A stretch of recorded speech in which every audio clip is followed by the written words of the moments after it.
WhatsApp guys, welcome back once again. So दोस्तों, आज की मूवी जो हम एक्सप्लेन करने वाले हैं उसका नाम है इट फॉलो। दोस्तों, मूवी शुरू होती है और हम एनी नाम की एक लड़की को भागते हुए देखते हैं। एनी किसी अननोन चीज़ से डर कर भाग रही होती है। वो भागकर अपने घर में भागती है। वो भागकर अपने घर में जाती है और एनी को घबराया हुआ देखकर उसके डैड उसे पूछते हैं कि उसे क्या हुआ है, लेकिन एनी उन्हें कुछ भी नहीं बताती है। वो अपनी कार को स्टार्ट करती है और लेकर यहाँ से निकल जाती है। वो पूरे दिन कार से भागती रहती है और शाम को बीच पर बैठकर अपने डैड को कॉल करती है और बोलती है कि डैड, मैं आपसे बहुत प्यार करती हूँ। मैं बस आपको और मॉम को यही बताना चाहती थी कि मैंने जब भी आपके साथ गुस्से में बात करी उसके लिए सॉरी। मैं हर वो चीज़ के लिए माफ़ी मांगती हूँ जो मैंने आपके साथ किया था। और इसके बाद हमें सुबह का सीन दिखाया जाता है। एनी की बहुत ही बेरहमी से मौत हो चुकी है। उसे पता था कि उसे कोई मारने वाला है, लेकिन ऐसा किसने किया ये हमें आगे पता चलेगा। इसके बाद हम जे और केली नाम की दो लड़कियों को देखते हैं। ये दोनों सिस्टर होती हैं और केली जे से उस लड़के के बारे में पूछती है कि जिसे वो लाइक करती थी। इनकी बातों से हमें पता चलता है कि जे आज रात एक लड़के के साथ फिल्म देखने वाली है और वो उसके साथ डेट पर भी जाने वाली है। यहाँ पर हम जे की दोस्त को भी देखते हैं जिनका नाम होता है पॉल और यारा। दोस्तों, ये सभी लोग बैठकर एक रूम में बहुत ही पुरानी फिल्म देख रहे होते हैं। अब जे अपनी डेट पर जाने के लिए तैयार हो जाती है और यहाँ से निकल जाती है। इसके बाद हम उसके बॉयफ्रेंड को देखते हैं जिसका नाम ह्यूग होता है, जो कि मूवी का टिकट ले रहा होता है। अब दोनों थिएटर के अंदर पहुँच जाते हैं और यहाँ हम नोटिस करते हैं कि ह्यूग किसी बात से बहुत परेशान होता है। वो जे से पूछता है कि क्या उसे पीछे बैठी एक लड़की दिख रही है, लेकिन जब जे वहाँ पर देखती है तो वहाँ पर कोई नहीं होता है। और ये सुनते ही ह्यूग बहुत ही ज़्यादा डर जाता है। वो जे को थिएटर से लेके बाहर आ जाता है। जे उसे पूछती है कि उसे क्या हुआ है, लेकिन ह्यूग उसे झूठ बोलता है कि उसकी तबीयत खराब हो रही है, इसलिए वो बाहर आ गया है। अब ह्यूग जे को रेस्टोरेंट में लेके आता है और यहाँ हम किसी अननोन आदमी को देखते हैं, जो कि शायद वही आदमी है जिससे कि ह्यूग डर रहा था। वो उसे जान से मारने वाला था। यहाँ पर ये सीन खत्म हो जाता है और अगले दिन जे की बहन उसे पूछती है कि उसकी डेट कैसी गई। जे बोलती है कि कुछ खास नहीं। ह्यूग काफ़ी अजीब बिहेव कर रहा था, उसके माइंड में कुछ चल रहा था, लेकिन जब मैंने उसे पूछा तो उसने मुझे कुछ और बहाने बताकर उसे बात को टाल दिया। अब अगले दिन जे और ह्यूग फिर से मिलते हैं और एक दूसरे को किस करते हैं। दोनों कार में इंटीमेट होना चालू हो जाते हैं और इंटीमेट होने के बाद जब जे कार में लेटी होती है तो ह्यूग उसे बेहोश कर देता है। यहाँ पर जब जे की आंख खुलती है तो वो अपने आप को चेयर से बंधा हुआ पाती है। वो बहुत ही ज़्यादा डर जाती है। उसे पता नहीं होता कि ह्यूग ऐसा उसके साथ क्यों कर रहा है। यहाँ पर ह्यूग अपना राज खोलता है। वो बताता है कि कोई अननोन एंटिटी उसके पीछे पड़ी है जो कि उसे मारना चाहती है। वो तब से उसके पीछे पड़ी है जब से वो एक लड़की के साथ इंटीमेट हुआ था। और ह्यूग बताता है कि उसने अपनी जान बचाने के लिए जे के साथ सेक्स किया ताकि वो एंटिटी अब जे के पीछे पड़ जाए। बेसिकली दोस्तों, ये एंटिटी जिसके पीछे भी पड़ी होती है, अगर उसने दूसरे बंदे के साथ सेक्स किया तो वो एंटिटी दूसरे के साथ पड़ जाती है। अब यहाँ पर वो एक और चीज़ बताता है। वो बताता है कि अगर वो एंटिटी ने जे को मार डाला तो वो फिर से दोबारा ह्यूग के पीछे पड़ जाएगी और अगर जे को इससे छुटकारा पाना है तो उसे किसी के साथ इंटीमेट होना पड़ेगा। इसी तरह से ये साइकिल चलती रहेगी और उसके बाद जे को भी वो एंटिटी दिखना चालू हो जाती है। मतलब ह्यूग का सारा श्राप अब जे के ऊपर आ गया है। जे उस एंटिटी से पूछती है कि वो क्या चाहती है। यहाँ पर ह्यूग जे से बोलता है कि ठीक है, मैं तुम्हारी मदद करने के लिए तैयार हूँ। वो उसे बचाना चाहता था। और जिसके बाद ह्यूग उसे बोलता है कि ऐसी जगह पर कभी मत जाना जहाँ पर एक से ज़्यादा एग्जिट हो, क्योंकि ये एंटिटी स्लो है लेकिन बेवकूफ़ नहीं है। उसके बाद ह्यूग जे को अपनी कार में बैठाकर उसके घर के सामने छोड़कर यहाँ से भाग जाता है। जब जे के दोस्तों को इसके बारे में पता चलता है तो वो पुलिस को इन्फॉर्म करते हैं। पुलिस जे से कुछ सवाल पूछती है और ये हादसे के बाद वो बहुत ही ज़्यादा उदास रहने लगी थी। और यहाँ पर पुलिस को पता चलता है कि ह्यूग ने नकली नाम यूज़ करके इस शहर में घर लिया था और उसके बारे में उनके पास कोई जानकारी नहीं होती है। मतलब वो इस शहर में सिर्फ जे को फंसाने के लिए आया था। और अगले दिन जे कॉलेज में अपनी क्लास ले रही होती है, तभी अचानक से उसे एक बूढ़ी औरत अपनी तरफ आती हुई दिखती है। ये देखकर वो बहुत ही ज़्यादा घबरा जाती है और वो क्लास बीच में छोड़कर भागने लगती है, लेकिन वो औरत फिर भी उसका पीछा नहीं छोड़ती है। और इसके बाद जे अपनी कार निकालती है और यहाँ से भागकर अपने फ्रेंड्स पॉल और केली के पास जाती है। वो उसे सारी सच्चाई बताती है कि जब से वो ह्यूग के साथ इंटीमेट हुई है कोई एंटिटी उसके पीछे पड़ी है जो कि उसे मारना चाहती है। दोस्तों, ये सुनकर उसके दोस्त उस पर यकीन नहीं करते हैं। पॉल इसे बोलता है कि अगर वो चाहे तो वो पूरी रात उसके साथ उसके घर पर रुक सकता है, जिससे कि उसको थोड़ी हिम्मत मिलेगी। अब रात में जे को नींद नहीं आती है और वो पॉल के पास आकर बैठ जाती है। यहाँ पर पॉल और जे अपने बचपन की बातें करना चालू कर देते हैं। दोस्तों, पॉल ही वो बंदा होता है जिससे कि जे ने पहली बार किस किया था, तो इन दोनों की दोस्ती बहुत ही पहले से होती है, बचपन से होती है। और दोनों आपस में बात कर ही रहे होते हैं कि तभी जे को किसी की आवाज़ आती है, मतलब वो एंटिटी अब यहाँ पर आ चुकी है। पॉल उसे देखने जाता है लेकिन वहाँ उसे कोई भी नहीं दिखता है। जब जे वहाँ जाती है तो उसे एंटिटी दिख जाती है। ये एक लड़की होती है जो कि उसकी तरफ बढ़ रही थी। वेल गाइस, आप सोच रहे होंगे कि कॉलेज में हमने एक बूढ़ी लेडी को देखा था उसका पीछा करते हुए, और यहाँ पर ये एंटिटी एक यंग लेडी का रूप कैसे ले लेती है। वेल दोस्तों, आपको बता दो कि ये एंटिटी किसी का भी रूप ले सकती है अपने शिकार को मारने के लिए।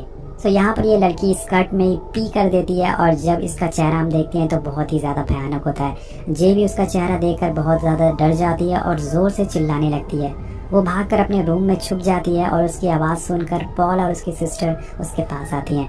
अब वो एंटिटी एक लंबे आदमी का रूप ले लेती है, और ये देखकर जे और ज़्यादा डर जाती है और वो खिड़की से कूदकर भागना चालू कर देती है। वो अपनी साइकिल निकालती है और साइकिल से भागकर एक पार्क में जाकर बैठ जाती है। और अब उसे यकीन हो जाता है कि ह्यू की सारी बातें सच है। इसी पर उसके दोस्त भी यहाँ पर आ जाते हैं, और अब जे को एक आदमी अपनी तरफ आता हुआ दिखता है। वो सोचती कि ये वही एंटिटी है, लेकिन ये उसका पड़ोसी ग्रेग होता है। अब जे सबको सब कुछ सच बताती है और बोलती है कि हमें ह्यू को ढूंढना पड़ेगा और पता करना होगा कि इसके पीछे कौन है और वो एंटिटी क्यों सबको मारना चाहती है। हमें इसका राज ढूंढना पड़ेगा। सो गाइस, ये सभी लोग ह्यू को ढूंढते हुए उसके घर पर पहुंच जाते हैं, लेकिन वहाँ इन्हें कोई भी नहीं मिलता है। बहुत ढूंढने के बाद इन्हें उसके घर में ह्यू की एक स्कूल की फ़ोटो मिल जाती है, और जे को इस स्कूल के बारे में पता होता है। फिर क्या था दोस्तों, ये सभी लोग स्कूल पहुंचकर उसकी सारी जानकारी निकाल लेते हैं, और यहाँ पर इनको ह्यू का एड्रेस और उसका असली नाम पता चल जाता है। वेल, उसका असली नाम जेफ होता है। सो ये लोग जेफ के घर पर पहुंच जाते हैं, और जेफ यहाँ पर बताता है कि वो कुछ दिन पहले एक लड़की से पब में मिला था। दोनों का वन नाइट स्टैंड हुआ, जिसके बाद वो एंटिटी उसे दिखना चालू हो गई थी, और अगर जे को भी इस एंटिटी से छुटकारा पाना है तो उसे भी किसी के साथ इंटीमेट होना पड़ेगा। जेफ बोलता है कि जे तो एक लड़की है, उसके लिए काम करना आसान होगा। वेल, यहाँ पर ह्यू को भी उस एंटिटी के बारे में कुछ खास बातें पता नहीं होती है, ये एंटिटी लोगों को क्यों मार रही है, और कुछ खास ना पता चलने पर ये लोग वापस घर आ जाते हैं। अब अगले दिन ये लोग बीच पर बैठकर बातें कर रहे होते हैं कि तभी वो एंटिटी फिर से जे की तरफ आने लगती है, और यहाँ पर जे के फ्रेंड उसे देख नहीं पाते हैं। वो जे का बाल पकड़कर उसे मारने लगती है। यहाँ पर पॉल उसे बचाने की कोशिश करता है, लेकिन वो एंटिटी उसे भी उठाकर दूर फेंकती है। और इधर हम देखते हैं जे उस एंटिटी को बंदूक से मारने की कोशिश करती है। वो उसे एक गोली मारती भी है, लेकिन इससे कोई फायदा नहीं होता है। वो दोबारा जिंदा हो जाती है, और ये देखकर जे कॉटेज का गेट बंद कर लेती है, और थोड़ी देर होने पर ग्रेग दरवाजे को तोड़कर अंदर बोलता है कि बाहर कोई नहीं है, वो एंटिटी जा चुकी है। लेकिन तभी वो एंटिटी एक बच्चे का रूप ले लेती है और उसका पीछा करना चालू कर देती है। दोस्तों, ये एंटिटी किसी का भी रूप ले सकती है, जैसे कि मैंने आपको बताया। इसकी बस एक ही कमज़ोरी होती है कि ये काफ़ी ज़्यादा स्लो होती है, इसलिए इसे भागा जा सकता है। इसके बाद ही जे अपनी कार स्टार्ट करके उसे भागना चालू कर देती है। उसके दोस्त उसको रोकने की कोशिश करते हैं, लेकिन जे बहुत ज़्यादा घबरा जाती है, और इसी घबराहट में उसकी कार का हादसा हो जाता है। जब जे की आँख खुलती है तो वो अपने आप को हॉस्पिटल में पाती है, और यहाँ ग्रेग डिसाइड करता है कि वो उसके साथ सेक्स करेगा, ताकि सारा उसका जो श्राप है वो ग्रेग के ऊपर आ सके। ऐसा ही होता है दोस्तों। अब धीरे धीरे करके जे को वो एंटिटी दिखना बंद हो जाती है, और जिसके बाद जे ग्रेग से पूछती है कि क्या वो एंटिटी उसे दिख रही है, जिस पर ग्रेग उसे बताता है कि उसे कोई भी एंटिटी नहीं दिख रही है। और इसी तरह से कई दिन बीत जाते हैं, लेकिन एक दिन जे अपनी खिड़की पर बैठी होती है और ग्रेग के घर को देख रही होती है, और तभी उसे ग्रेग दिखता है। वो समझ जाती है कि ये ग्रेग नहीं बल्कि वो एंटिटी है जो कि ग्रेग को मारने के लिए उसकी तरफ जा रही है। वो एंटिटी घर का डोर नॉक करती है, कोई गेट नहीं खोलता है, जिसके बाद वो खिड़की का कांच तोड़कर अंदर घुस जाती है। और इधर जे ग्रेग को कॉल करने की कोशिश करती है, लेकिन उसका फ़ोन बंद आता है, जिसके बाद वो खुद ही उसके घर पर भाग कर जाती है। तो पहले तो वो उसका डोर नॉक करती है, लेकिन डोर ना खुलने पर वो भी खिड़की से अंदर एंटर हो जाती है। जिसके बाद जे यहाँ पर ग्रेग के डोर पर उसकी मॉम को देखती है। अब उस एंटिटी ने ग्रेग की मॉम का रूप ले लिया था उसे मारने के लिए। जे जोर जोर से ग्रेग से बोलती है कि दरवाज़ा मत खोलना, लेकिन ग्रेग डोर खोल देता है, जिसके बाद वो एंटिटी उसे जान से मार देती है। यहाँ पर अब ग्रेग मर चुका है, इसलिए वो शराब फिर से जे के ऊपर आ गया है। ये सोचकर वो बहुत ही ज़्यादा टेंशन में आ जाती है। वो पूरी रात अपनी कार पर यही सोचते हुए बिता देती है। अगली सुबह वो बीच पर कुछ अजनबी लड़कों के साथ सेक्स करने के लिए सोचती है, ताकि वो शराब फिर से उनके ऊपर ट्रांसफ़र हो सके, लेकिन वो ऐसा कर नहीं पाती है। वो वापस घर आ जाती है। अब पॉल जे के पास आता है और उसे किस करने की कोशिश करता है, लेकिन जे उसे मना कर देती है क्योंकि वो नहीं चाहती थी कि उसकी वजह से पॉल भी मुसीबत में आए। इसके बाद पॉल उसे बताता है कि वो उस एंटिटी को मार सकता है। अब ये सभी प्लान बनाते हैं कि सभी लोग स्कूल के स्विमिंग पूल के आसपास इलेक्ट्रिक डिवाइस रख देंगे और जिसके बाद जे को पानी में रहने के लिए बोलते हैं कि जैसी वो एंटिटी यहाँ पर आएगी वो उसे शॉक देकर मार सके।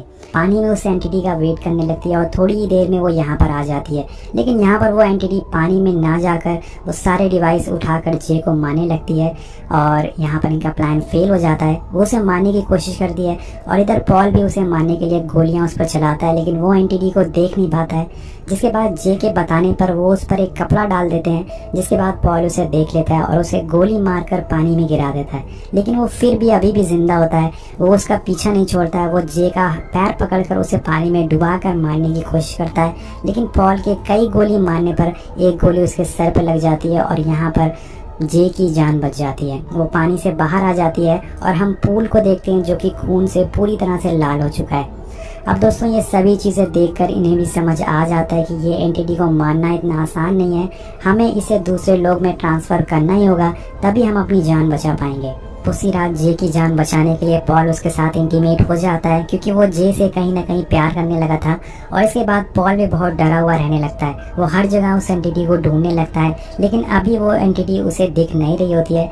ये लोग सोचते हैं कि अब वो एंटिटी इनका पीछा छोड़ चुकी है और लास्ट में हम पॉल और जे को एक साथ देखते हैं जो कि वॉक कर रहे होते हैं, लेकिन तभी हम इनके पीछे वो एंटिटी को देखते हैं जो कि अभी भी इनके पीछे पड़ी है। वो इनको बिना मारे यहाँ से नहीं जाने वाली है। बस यहीं पर मूवी ख़त्म हो जाती है दोस्तों। गाइस आपको बता दूं मैं कि इस फिल्म में कहीं भी हमें बताया नहीं गया कि ये एंटिटी कौन है और वो ऐसा क्यों कर रही है। डायरेक्टर ने जानबूझकर ऐसी फिल्म बनाई है ताकि हम इसके बारे में सोचते रहें और अपने हिसाब से उस एंटिटी को कुछ भी नाम दे सकते हैं या फिर कुछ भी उसका आइडिया लगा सकते हैं कि वो एंटिटी कहाँ से आई है।